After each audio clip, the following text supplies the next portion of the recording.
I'm John McNaughton, former Lord Mayor of Newcastle, president of the club in 1979, and with my wife Margaret was awarded the Business Club Award in about 1992, I think.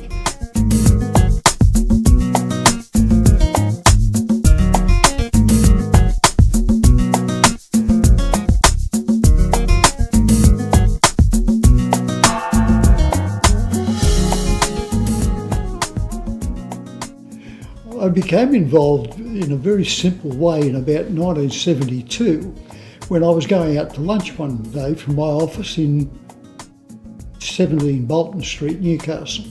And I knew a lot of people in Newcastle, two of whom were Bill, former president, and another former member, very keen member, Keith Barber. And Keith and Bill were walking down the street, and I said, "Oh, there you go." He said, "Where are you off to?" And I said, "I'm just going to lunch." He said, "Oh, come with us." And they stood on either side of me and more or less frog marched me round to Tattersalls Club where we met. He said, "You're going to become a member of the Newcastle Businessmen's Club today. Did you know that?" And I said, "Well, I know now." and that's how it came about. It had happened on not exactly the spur of the moment, but I had no intention of joining. I suppose I knew about the club, but just a chance meeting with these two on the day. Well, I suppose I'm a compulsive joiner of things, and when I'm involved in something, I take interest in it. And I had a number of interests at that time. I was a member of the board of the Chamber of Commerce.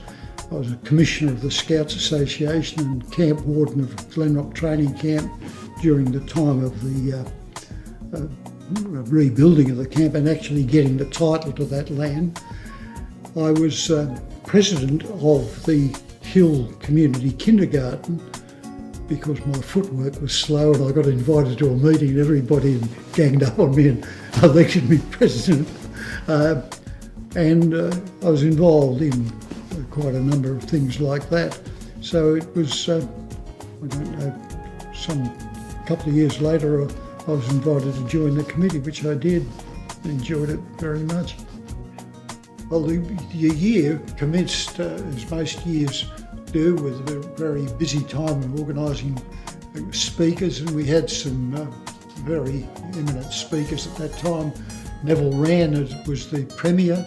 He came to speak to us in a brilliant fashion, as he always did, a bit of a larrikin. And we had, in those days, of course, weekly meetings. There was a lot of speakers. And then the thing that I remember most about the club for that year is the terrible tragedy that occurred to our family when our youngest daughter was killed on the road in front of our home in May, right in the middle of the term. And I'll never forget the meetings I went back after that. I couldn't go to a few, and then the vice presidents looked after it, and then I went back, and both a private funeral, but it became very well known, and there were hundreds of people came, including many members of the business club. And the way they looked after Margaret and me was something that, even at the passage of time, is very, very deeply moving. And I won't name names, but there were half a dozen to a dozen people who really stand out, care. But the way the whole club just gathered around us for the rest of the year and supported us, it was a wonderful experience to reflect on. And of course, it fastens in your mind exactly what the club was like. And I've no doubt that the present club members would do the same thing if perish the thought if such a thing should happen to a member. But and then of course we had the end of year Christmas party, which was for the children, which was a mixed blessing for us because we missed Jenny terribly, but I can still remember the joy and the pleasure of all the other children. Santa Claus, who was a former president. I should have thought of that before we started so I could tell you his name, but he did the Santa Claus and did it very, very well year after year. And it was held at Wynn's Shortland Rooms, a very formal occasion, and it was. But there were other occasions, and the monthly committee meetings were in our homes. We went from committee meeting, and we had to castigate our wives because this is pre-women in the club. And our wives would be trying to outdo one another on the speciality of and they got to know the particular things that people liked. And Ken Gordon particularly loved sponge cake. So the wives would vie with one another to make a better sponge cake for Ken to have at the supper.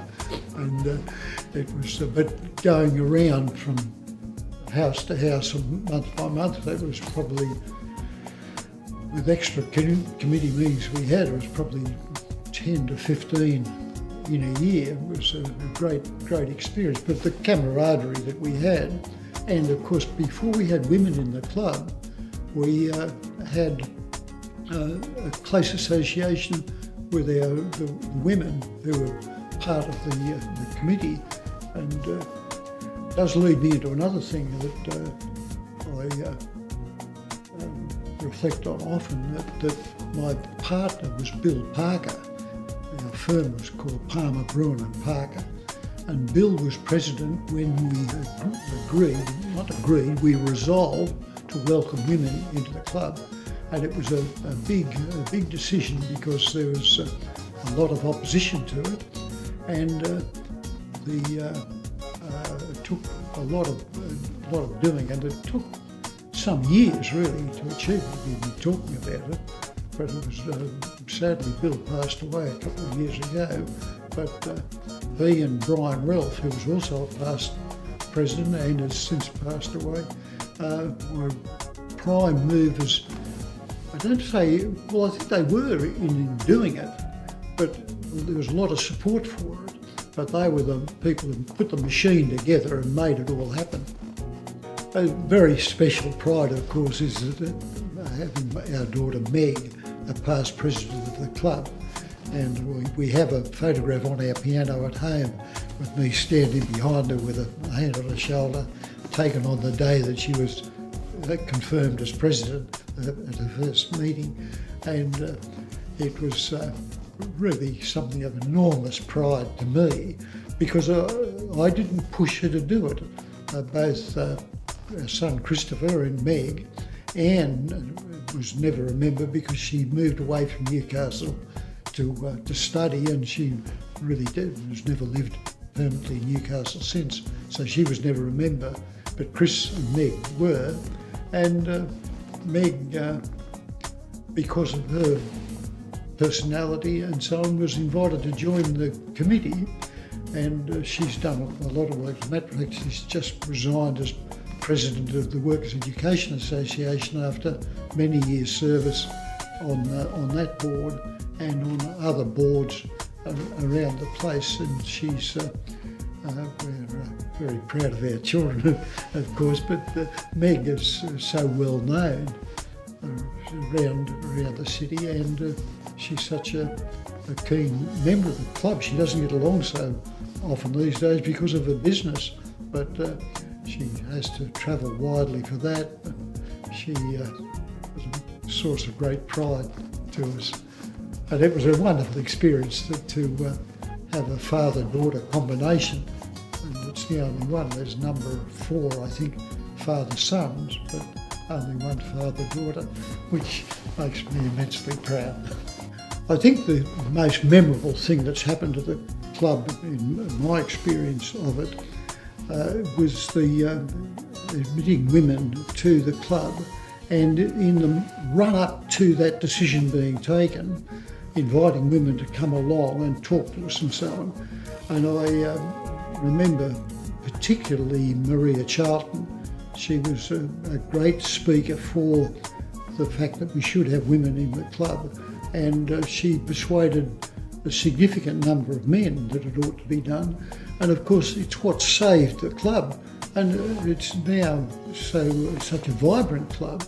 And I don't say that's all the women doing it, but it's certainly the mix of men and women working together, and the more it's done in society, the better society will be. And I think the business club has been the thing that's caused that. And incidentally, mentioning Bill Parker, the decision to call it the Newcastle Business Club was taken in our surveying practice office in a discussion about this, that, the next thing, of how we're going to do this. And it was either Brian Ralph or Bill Parker said, why don't we just drop the men's? It was MEN''S. Why don't we just drop that? It's the Newcastle Business Club. And I can remember it was, I don't think it was even over morning tea or anything like that. We often talked about it because so many people were there. And of course, with the award, the club award was put together by Brian Ralph before he became president. And he did it for Cliff McDonald. And it was Cliff's idea, to give credit where it's really due. I don't know this has ever been firmly recorded anywhere, but Cliff McDonald had the idea that we should have an award. And it was his promotion during his term as president that led it to fruition.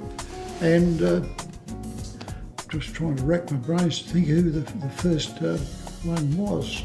I think it was NBN, the first award. I didn't have it there, but it was something that's been outstandingly successful. Some other thing that we should promote more is that we bought that painting, and Hilda Rix Nicholas is a very, very famous painter, that much more so than you realise. She was a war painter in the First World War and did many paintings that are in the National War Museum, and but it's not the only thing. I remember we purchased the biggest fossil certainly in the Hunter, and gave it to the museum, and we paid for the mounting of it. The money was used for mounting it, not to buy it, because it still belongs to the Department of Minerals and Energy, I think, and it's not on display at the present time, but the frame that holds it is still in the storage from the council, and it's available. But that's another one which because we don't talk about it so much, people forget about the fact that the club's done that.